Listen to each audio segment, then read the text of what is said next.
আমার চ্যানেলে সকলকেই স্বাগত জানিয়ে প্রতিদিনের মতো আজকেও চলে আসলাম কাঁকরোলের ইউনিক একটা পুরভরা রেসিপি নিয়ে। এতটাই টেস্টি খেতে এই কাঁকরোলের পুরভরা রেসিপি। অনেকেই কিন্তু অনেক রকম কাঁকরোলের পুরভরা রেসিপি খেয়েছেন, অন্তত আমার মতো করে একবার বানিয়ে দেখুন, দেখবেন দারুণ লাগবে। কাঁকরোলের পুরভরা রেসিপি করার জন্য এখানে 6টি কাঁকরোল আমি নিয়েছি।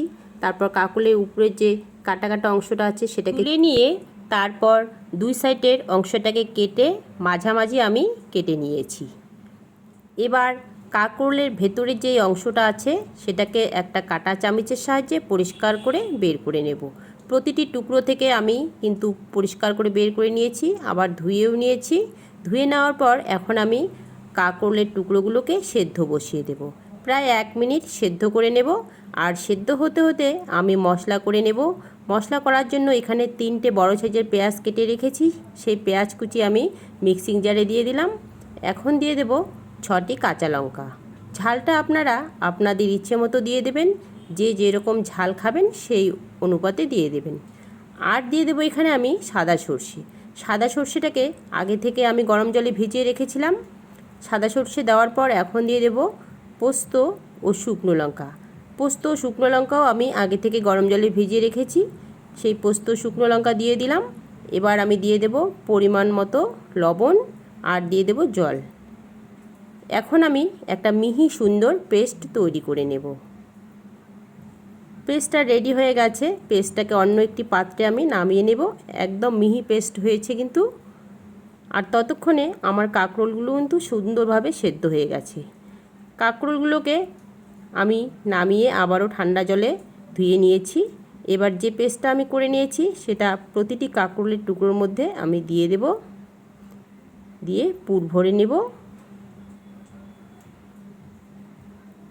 একবার অন্তত এই রকম কাঁকরোলের পুর ভরা রেসিপি বানিয়ে দেখুন, দারুণ লাগবে। এটা আপনারা চায়ের সঙ্গেও খেতে পারবেন কিংবা ভাতের সঙ্গেও খেতে পারবেন, দুটোতেই খুবই ভালো লাগে খেতে। প্রতিটি টুকরোর মধ্যে আমি কিন্তু পুর ভরে নিয়েছি। এবার ফ্রাই প্যানে আমি সাদা তেল দিয়েছি। তেলটা গরম হয়ে গেলে পুর ভরা কাঁকরোলের টুকরোগুলোকে তেলের মধ্যে দিয়ে দেব।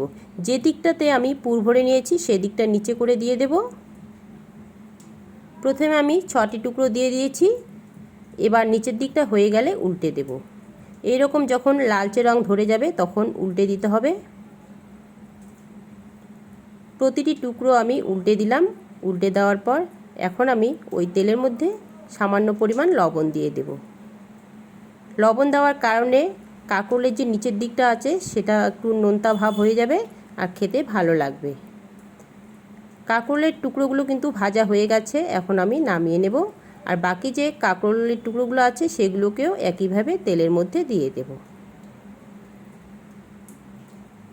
একই পদ্ধতিতে আমি কাঁকরোলগুলোকে ভেজে নেব। এইভাবে অন্তত একবার বানিয়ে দেখুন, দারুণ লাগবে খেতে। অত্যন্ত টেস্টি এই কাঁকরোলের পুরভরা রেসিপি। অনেকেই কিন্তু অনেক রকম কাঁকরোলের পুরভরা খেয়ে থাকেন। আমার মতো করে একবার বানিয়ে নিন, আর বানিয়ে নিয়ে বাড়িতে গরম ভাতের সঙ্গে পরিবেশন করুন কিংবা চায়ের সঙ্গে পরিবেশন করুন।